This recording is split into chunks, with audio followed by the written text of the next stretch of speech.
Oke, assalamualaikum warahmatullahi wabarakatuh. Di video ini kita akan coba menginstal Drupal 9 di Windows. Kita langsung aja praktekin. Kita download dulu bahan-bahan yang perlu disiapin. Yang pertama kita butuh XAMPP atau server untuk install Drupal dalam komputer kita ya. Di sini saya pakai XAMPP. Sebenarnya ada banyak pilihannya. Kita langsung aja browsing ke apachefriend.org. Kita pilih versi yang paling baru. Di sini ada versi 8.0.12. Atau kalau teman-teman langsung browsing ke situsnya, biasanya tampilannya kayak gini ya. Nah, dikasih juga opsi untuk download yang terbaru. Download aja. Terus yang kedua kita butuh installer dari Drupal. Kita cari di Google Drupal. Kita masuk ke drupal.org, terus pilih versi yang terbaru. Kita pilih pada build, download, dan extend. Nah, ini ada versi zip atau tar gz, sama aja. Dipilih aja salah satu. Kalau udah di download, sekarang kita coba install dulu XAMPP-nya. Klik kanan, pilih run as administrator, pilih yes.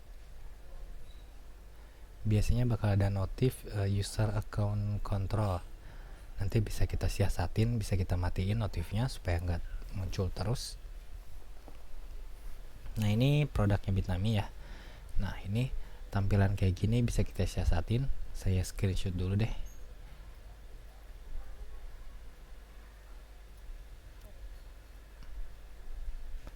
Oke, buat tutorial tertulisnya nanti.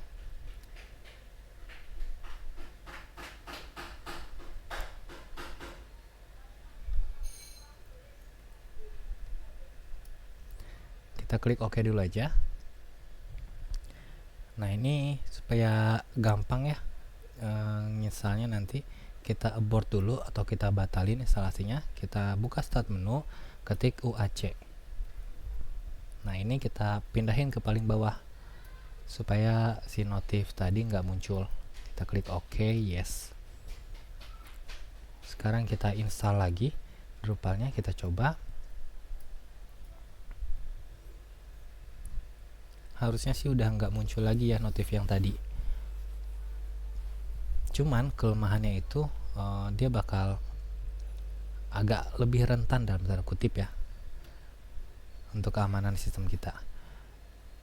Nah, ini udah masuk ke halaman installer dari XAMPP. Kita klik next aja. Ini biarin semuanya ke checklist. Kita klik next lagi. Ini lokasi dari web server kita, yaitu ada di drive C dengan folder XAMPP. Defaultnya kayak gini, kita biarin aja settingan default. Kita klik next lagi. Ini bahasanya cuma ada dua pilihannya, bahasa Inggris sama Belanda. Kita pilih bahasa Inggris saja. Next lagi. Ini hilangin checklist di bagian ininya supaya dia nggak ngebuka ke website. Kita klik next lagi. Next lagi. Nah, ini proses instalasi XAMPP nya lagi berjalan. Sebagai alternatif, kita juga bisa pakai appserve. Ini sama web server di Windows juga. Ini biasanya saya pakai ya dulu-dulu tuh. Terus ada juga WAM server. Ini juga sama, bisa dipakai buat install WordPress. Pilih aja salah satu, jangan sampai menginstal lebih dari satu ya. Nanti dia bakal konflik takutnya. Terus untuk yang lain apalagi ya? Kayaknya itu dulu aja deh. 3 web server dulu aja yang bisa dijadiin alternatif. Oke, sambil nunggu proses instalasinya beres, kita coba ekstrak file Drupal yang di-download barusan. Dia kan formatnya .zip atau .tar.gz ya. Kita ekstrak dulu, klik kanan, pilih ekstrakir, bisa pakai WinRAR, bisa pakai software apapun ya kayak 7zip. Di sini saya pakai aplikasi apa nih namanya, CopyZip. Oke, ini prosesnya lagi berjalan. Nanti si folder inilah yang bakal kita pindahin ke direktori web server kita yang ada di htdocs tadi. Jadi untuk alamat htdocs ini atau folder htdocs yang ada di SAM ini harus kita hafalin ya. Nanti lokasi aplikasi website kita tuh semua bakal berada di sini. Ya entah itu Drupal, WordPress, atau bahkan mungkin kalian mengoding sendiri dari nol, semua filenya harus disertain di dalam direktori ini atau di dalam folder htdocs.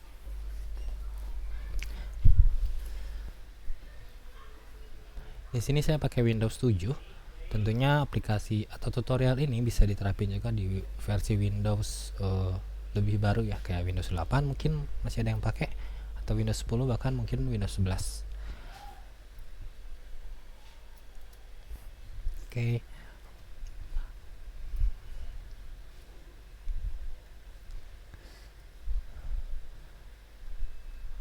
Nah, ini untuk notif ini katanya kan harus nge-restart komputer dulu ya. Buat ngilangin notif, kita klik aja Open Action Center. Kita klik Turn Off Message. Nah, kayak gitu. Biar dia nggak nongol-nongol terus. Kan kadang suka ganggu juga ya untuk notif-notif kayak gitu tuh.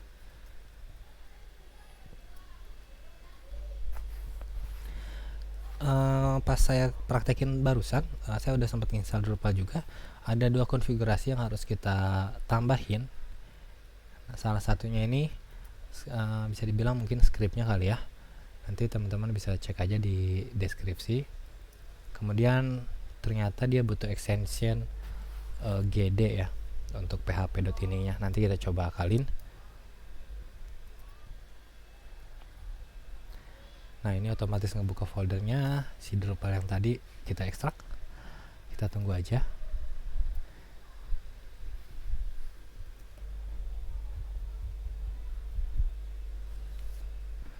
XAMPP SAM.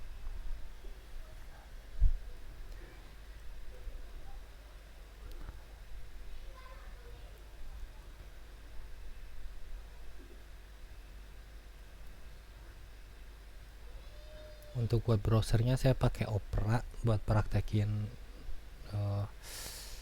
tutorial kali ini. Oke, baterainya ternyata pemirsa. Kita cas dulu deh.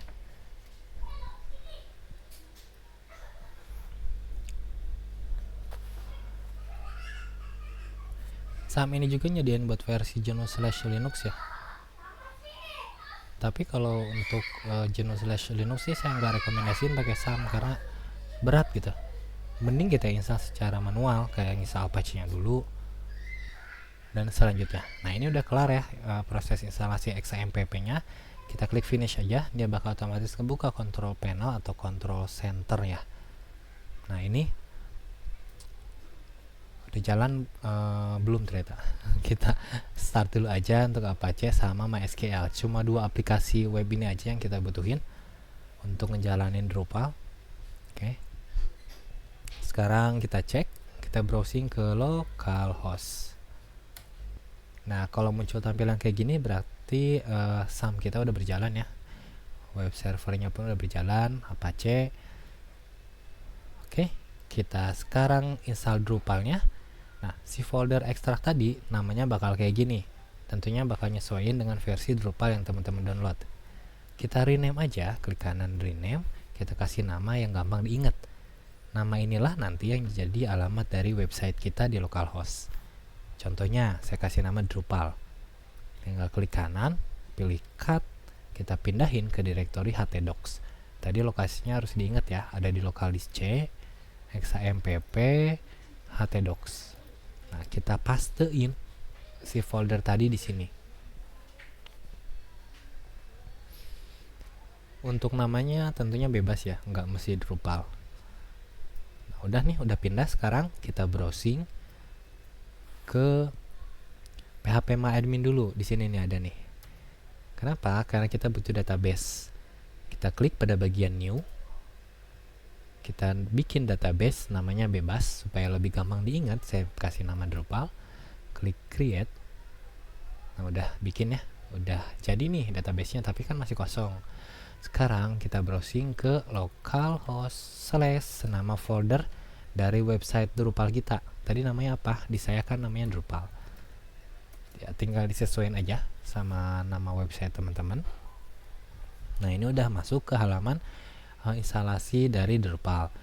Ada pilihan bahasa di sini, silakan pilih sesuai selera. Ada bahasa Indonesia juga tentunya. Saya biarin aja bahasa Inggris. Kita klik save and continue. Kemudian ini ada pilihan profil, ada pilihan standar. Ini masih kosongan ya. Kemudian ada minimal. Ini tapi lebih cocok katanya buat user advance lah, buat bukan buat beginner ya. Atau kita juga bisa pilih demo dari website masakan yang udah disediain sama Drupal. Untuk tampilan demonya sendiri teman-teman bisa lihat di sini. Saya udah coba kemarin install Drupal 9 dengan demo website yang dikasih barusan. Nah, di sini nih ada. Tapi untuk video kali ini kita coba pilih standar aja. Kita klik save and continue kalau udah.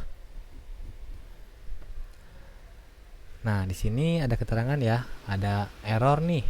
Ada PHP extension, katanya disable. Drupal tuh butuh bla bla bla. Kita klik di sini kalau pengen baca manualnya. Tapi kalau ribet kita langsung coba otak-atik aja. Dia butuh extension GD di sini, ada keterangannya ya. Kita coba benahin. Kita buka control panel dari SAM, kita stop dulu Apache-nya. Kemudian kita masuk ke bagian config. Pilih php.ini di bagian ini ya. Klik. Kita cari apa tadi, ekstensi GD. Kita tekan Ctrl F. Kita ketik aja GD. Udah ya, udah ketemu ini extension GD nih. Nah, bagian ini.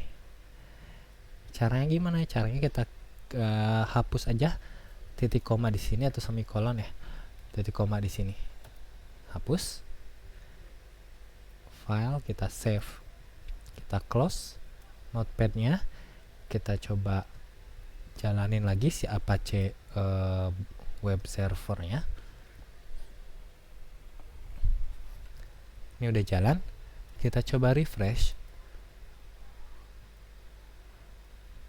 Nah, udah hilang kan satu errornya. Sekarang masih ada error lagi nih. Katanya PHP opcode caching.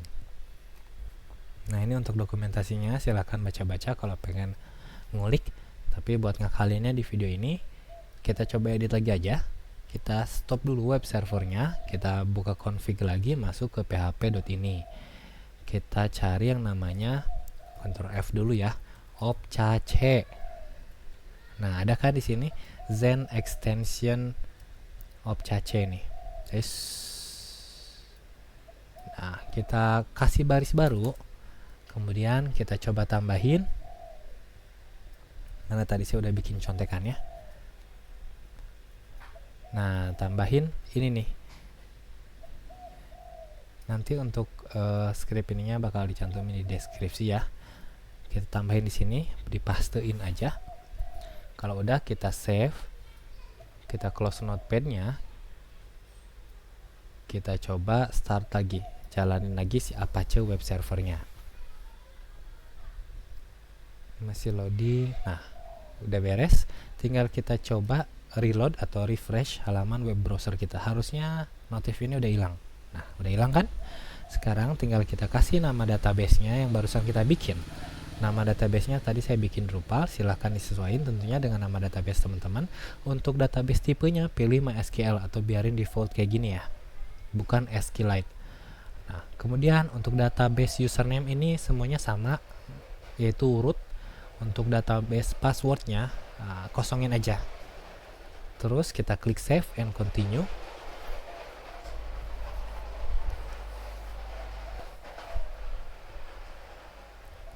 Nah, ini instalasi Drupalnya lagi jalan.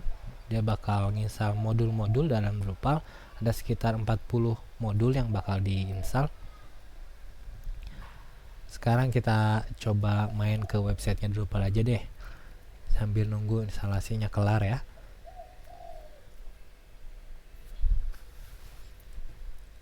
Nah, di sini juga udah banyak tema. Kita buka di tab baru sama modul. Kalau modul di WordPress itu mungkin plugin ya, setara dengan plugin. Tinggal dipilih aja di bagian ini modul apa yang pengen kita download. Oke, sekalian mungkin kayak disclaimer mungkin ya, kalau Drupal ini lebih cocok untuk teman-teman yang udah pernah terjun ke dunia website sebelumnya ya, entah itu berpengalaman dengan WordPress atau Joomla atau CMS lainnya deh, atau mungkin punya sedikit kemampuan bahasa web programming. Tapi kalau untuk pemula, Drupal ini kurang disaranin ya. Benar-benar misalkan teman-teman benar-benar dari nol nih, nggak tahu blog itu apa, website itu apa, web server itu apa, terus pengen nyoba Drupal, agak kurang disaranin deh, karena ini levelnya udah satu tingkat mungkin ya di atas WordPress. Kalau pemula mungkin lebih enak pakai WordPress aja lah. Tapi kalau kita udah ngerasa nyaman dengan Drupal, udah kita ulik-ulik, nih bakal bikin ketagihan ya. Drupal ini terbilang wah mantep deh pokoknya. Oke, kita balik lagi ke plugin. Di sini pluginnya ada banyak banget nih. Ada 47.000 sekian plugin. Ya tinggal dipilih aja di sini. Ada yang masih di maintenance atau apa, maintenance statusnya dipilih-pilih juga. Full project atau apa, ini Drupal berapa yang mau dipakai, Drupal 9 tentunya, tinggal kita cari aja misalkan apa ya, random aja deh.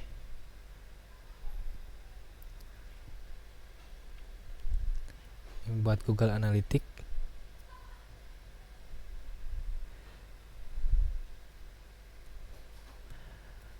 Oke, kemudian untuk temanya pun sama. Di sini udah banyak dari Drupalnya sendiri. Ada yang dari Bootstrap. Nah, begitulah pokoknya lah. Nah, kerennya itu kalau di Drupal kita bisa ngubah tampilan dashboard ya, atau menu admin. Ada template untuk menu admin, ada juga template untuk website kita yang dilihat secara online nantinya oleh pengunjung. Ini banyak banget nih.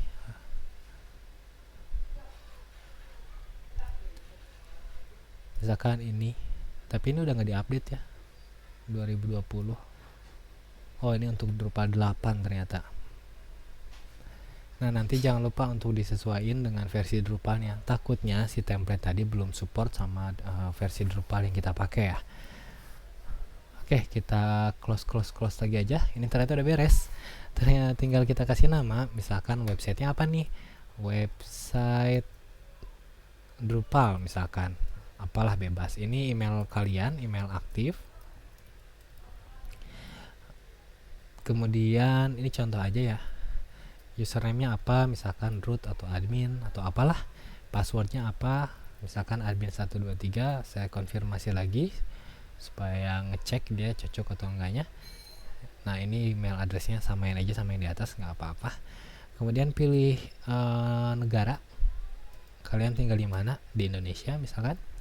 Kemudian untuk zona waktunya, apakah Jakarta, apakah Makassar, apa Papua, Indonesia Barat, Indonesia Tengah, atau Indonesia Timur, tinggal cari aja di sini. Ini buat ngecek update otomatis atau notifikasi email ya.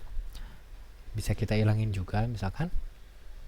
Kalau udah semuanya diisi informasi website kita, tinggal kita klik save and continue.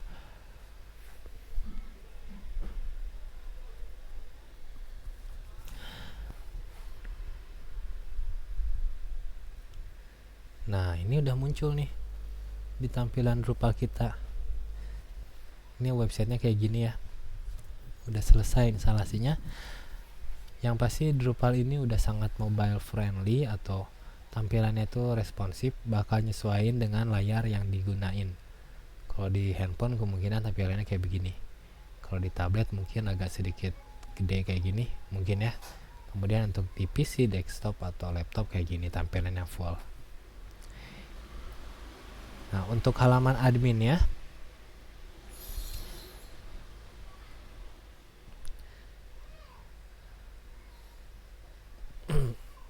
untuk halaman adminnya saya agak lupa ininya. Oh, admin ternyata. Oke, permalingnya Drupal/admin. Nah, ini halaman adminnya. Ini buat nambahin konten postingan mungkin ya kalau di WordPress tuh. Yang buat struktur, ngelihat blognya kayak gimana, layout dari blog kita kayak gimana. Ini nih. Nah, kalau di Drupal ini dia pakainya blok ya. Ada secondary menu, header, primary menu, highlight, fitur top, bla bla bla. Nah, tinggal kalian ulik deh. Kalau nggak salah sih ya, saya udah sempet bikin juga tutorial sharingnya deh, sharing Drupal. Cuma Drupalnya versi 8 atau 8 nih. Ini deh kayaknya. Ini masih panduan untuk pemula ya, belum yang extend atau expert. Saya juga nggak begitu paham Drupal, masih dalam proses pengulikan. Pokoknya ini keren banget nih. Ini buat nambahin atau tema mungkin ya. Nah, tema yang udah dibawa ini buat extend, nambahin plugin atau ekstensi di sini, atau daftar ekstensi. Saya agak lupa lagi. Buat nambahin tema di mana ya? Kalau nggak salah sih di ini. Apa? Oh, konfigurasi. Pokoknya teman-teman tadi lihat aja lah video yang udah saya bikin. Udah lama juga ini nggak ngulik Drupal. Oke, sekarang kita cek videonya udah berjalan berapa persen. Oh, ternyata nggak ada notifnya di sini. Oke, semoga video ini bisa diambil manfaatnya. Sampai jumpa di video selanjutnya. Wassalamualaikum warahmatullahi wabarakatuh.